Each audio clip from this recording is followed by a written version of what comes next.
So this tutorial is focused on London by William Blake. So let's start by thinking of context for this one. So Blake is one of our romantic poets in the collection. So everything that you know about that, you know, the importance of feelings over reason and logic, the idea of nature being something that they experienced the sublime through and had a kind of spiritual experience is all relevant. And also their kind of position against industrialization, their concern that, you know, somehow industrialization was disconnecting people in that environment and that was having a negative effect on the human condition. So lots to say about that there. In terms of the context, you can also talk about the Industrial Revolution, which was happening in the 18th century. That was causing huge changes to Britain's landscape as the country became industrialised. And that also leads to waves of migration from the country to the city, which results in densely populated urban areas. The population of London swells to nearly 1 million people by the end of the 18th century, so that by 1800 almost 1 in 10 of the entire British population lived in the capital city. So it would have been very cramped and dirty, particularly for poorer people. So what we need to remember about Georgian London as well is that it was a city of real extremes by the 18th century. On one hand, you've got your aristocrats and your merchants who are incredibly rich, and on the other hand, you've got those living in extreme poverty. For the poor people, the conditions are incredibly poor. It's crowded, it's smoggy, it's insanitary, there are open sewers running through the streets. It would have been a very dirty place to live. Infant mortality rates and mortality rates are high. 74% reach 9 before they reach the age of 5. You've also got lots of children living on the streets in very dangerous conditions where they're likely to be exploited. On top of the Industrial Revolution, we've also got the French Revolution taking place. Okay, so there's an increase that causes in England an increasing sense of discord in which people become quite frustrated. The sense of uprising against authority starts to spread, with lots of people in Britain starting to back the French Revolution as inspirational, a model for how ordinary disadvantaged people could seize power and reject the restrictions placed on their daily lives by institutions such as the monarchy and the church. Now that's really important contextual information for the third stanza in this poem. You know, this is something that Blake's talking about specifically in this poem, which is a very political poem. So lastly, on context, then, Blake himself believes that mankind is at his best in nature and corrupted by the unnaturalness of civilization. He's an open critic of the monarchy and religion, and he believed that the church was failing to look after the orphan children in its care. This poem, London, comes as part of the collection of songs as innocence and experience, and he stated that the book was intended to show the two contrary states of the human soul. So Songs of Innocence contains poems which are positive in tone. They celebrate love, childhood and nature, and we know that the child was held by the song of spirit. Contrast with that and look at the effect on life, on people and nature. Let's look at this first stanza. When we reach Charter Street, where the chartered Thames does flow, and mark in every face I meet marks of weakness, marks of woe. So what's important here is that he is aimless. The verb wanders really connoting him as a kind of aimless person, just taking a stroll through London.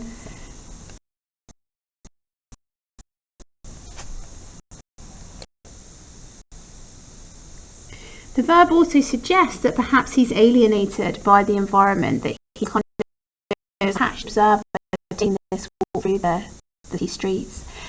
It's interesting that Blake chooses the adjective chartered, the chartered streets and the chartered Thames. Okay, and what that means is not the streets that have been mapped, the river itself is being controlled too. So that semantic field of confinement suggests that nature even is being controlled by authority, and even nature within the city is not free. So we can obviously link that back to the Romantic movement. They kind of prize nature over everything else, but the people live within this environment. In this section we also get the repetition of mark, which starts off as a verb and then becomes a noun in marks and marks. Okay, and I think the fact that it goes from being a verb to being a noun shows the misery that everybody is experiencing is so awful it becomes like a physical scar. It's like a manifestation of their despair. And it's important that every city has been tainted by here, with the alliterative effect in marks of weakness, marks of woe, emphasising the sense of misery. The woe could also suggest that the citizens live in misery, and the weakness might suggest that they have no rights. And that you could tie into the form of the poem, okay? So we've got the poems written on iambic tetrameter, so you've got 4 iambs in each line, but that would mean 8 beats per line. But here you've only got 7 syllables in this line. So the meter of the poem is literally weakened at this time as he talks about how people are weak by establishments like religion and the government and morality. Blake obviously feels like people were not properly looked after and those in power abused their power, and we see that in the marks that are seen on the citizens of London. So the next stanza begins with this repetition of those in every, and because it's at the beginning of every clause, in every, that really is anaphora, okay, and that's really emphasizing, it creates this rhythm, this kind of incessant beat which comes through the poem, and that is particularly emphasized with the anaphora here, which meets with the pentameter, giving you the D-dum rhythm, okay, putting the emphasis on every. And the fact that it's in everybody, okay, is really emphasizing for us the scale of suffering and corruption that's taking place here. So we also have all the sounds of misery that then start to come through in the second quatrain.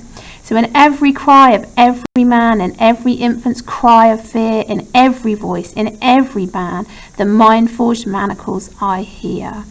So cry is repeated twice, and it is also used to describe the chimney sweepers cry as well, so really emphasizing those kind of negative sounds. So the predominant sensory imagery that comes through in this poem is these sounds of suffering, and that's a nice 2-point about it. The other thing that we could be looking at in this stanza is the mind-forged manacles that are heard, okay? This is a really important metaphor within the poem. So manacles are like chains or handcuffs, and the fact that these have been mind-forged suggests that people are kind of chained within their minds. Now this is the kind of central idea of the poem really, because this explains to us how we are being imprisoned, how we're being constrained, and that is the reason for our suffering. Now we can interpret it in a couple of different ways. It could be that those in positions of authority are forced to be chained. So the inhumanity of the urban life, the position of wealthy people's will upon everybody else, means that healthy people are being suppressed by this ideology of work, power and repression. However, we also see that people are complicit in creating these manacles. They're not, like the French, fighting back against these figures of authority. They're so used to the immorality and the kind of lack of ethical behaviour that surrounds them that they kind of lose control of themselves, and they accept this life of suffering that's being kind of imposed upon them instead of rebelling against it. Structurally, this is the central line of the poem, just like it's kind of the central image of the poem, the main meaning of it. Prior to this, the first 7 lines are describing the pain and suffering that he's observed on this walk, and next we get to identify the blame, the reason for these manacles. So this third stanza is really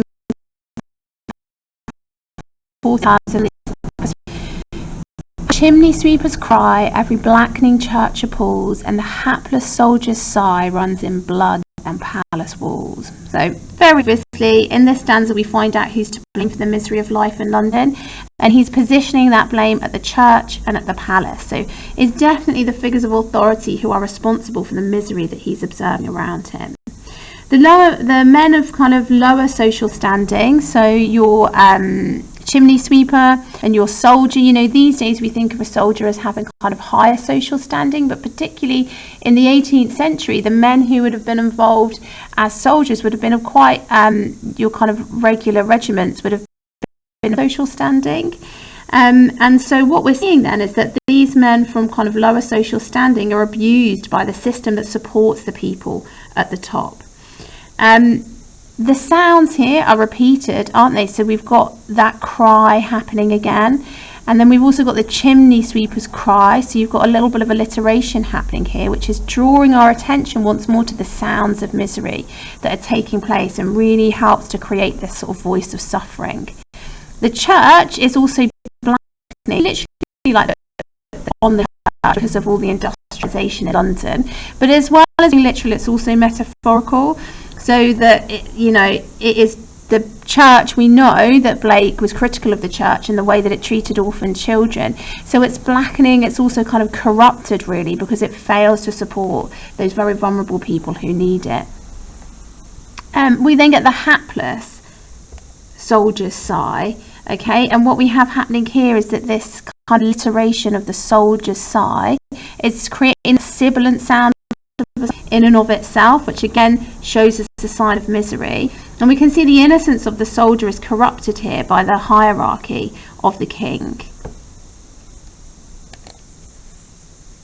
So we've really got a semantic field even of suffering that's taking place here, with the crying and the appalling nature of it, the sighs and the blood that's happening, that's showing us like the horrific effects of the manacles that were articulated in the previous stanza. It's important that we get this adjective here, hapless, describing the soldier's sigh, because what that means is it's the unfortunate soldier. Okay, and if they're unfortunate, it also casts them again as a victim. So let's come on to look at the last stanza then. But most through midnight streets I hear how the youthful harlots curse, blast the newborn infant's tear, and blights with plagues the marriage hearse. So it's happening at night time, that's important. And whilst he's wandering around at night times, that gives it a bit more of a kind of gothic tone, I suppose. He hears, so again we've got this sensory imagery coming through. The harlot's curse, so again we've got another sound of like oppression and crying out against society. We've got another, I've got a prostitute here, so somebody else from kind of lower socioeconomic standing, and it's important that he makes it clear that she's youthful, so this adjective kind of emphasizes her vulnerability really. And that her curse, so she's in the middle of the night obviously shouting at somebody who's passing by, blast the newborn infant's tear. Now this verb blast is really suggesting kind of an element of aggression and corruption, isn't it? So the innocence of this newborn baby who's crying in the night like newborn babies do is being corrupted by the cry of the prostitute. So this image that we get of society in this last stanza is quite a kind of brutal and desperate cycle of life. Not only that, but this noise blights with plague the marriage hearse. So this is an oxymoron at the end here, isn't it? Okay, we would normally associate marriage with new beginnings, love, happiness, but here Blake connotes it as a marriage hearse. Now a couple of different ways we can see this, okay, that he's just suggesting that London is such a place of suffering and misery that even at that moment of marriage we're just kind of stepping closer to death. It could contextually also be a reference to syphilis, because we've got the reference to the prostitute as well, and quite often if a man had visited a prostitute and picked up syphilis from her, he might then go on to pass it on to his wife, and then both of them would become very ill. So it's a real kind of stark picture of a horrendous society really that we've got at the end here. So really the future that we're presented with has got nothing in it but death and decay. So the last thing that we need to talk about a little bit more is the form and structure. So we talked about it having iambic tetrameter, and I mentioned that the last line of the first stanza breaks that, and there's only 7 syllables in it, showing the kind of weakening of society. Interestingly, you can see I've noted here in the third stanza there is also a change in that meter, and there's only 7 beats in each line instead of 8. And I think that's interesting because this is also about how society is being destroyed, isn't it? That the kind of people of lower status are being weakened by those around them, and that life itself is kind of sick, it's incomplete and it's imperfect. So we talked about the meter. The other thing that we need to talk about is the rhyme scheme. So you have got this regular A-B rhyme scheme that runs through it as well. Now potentially that creates quite a kind of upbeat mood. We would associate that more with a kind of more lyrical poem, with a poem of, it kind of even reminds us of nursery rhymes really, that seems out of place with the very depressing mood that is created, because it's almost song-like in its simplicity. Now potentially that's because the sort of innocence of everybody is being corrupted by the abuse of people in positions of authority. So you could link it back to the title of kind of Songs of Innocence and Experience, of how you know, all of the innocence of society is being corrupted by their experience, which is one of, you know, as Blake presents it, abuse by those in authority.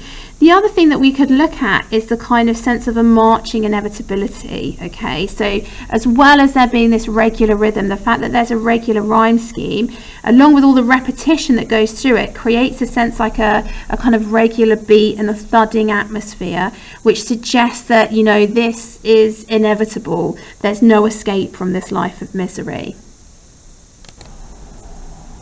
Okay, so I'm going to leave that there. I have got a little bit more to say about the use of rhythm in the poem and the use of iambs and trochees and anapaests, but I'm going to put that in a separate video because you don't necessarily need that to write about the poem.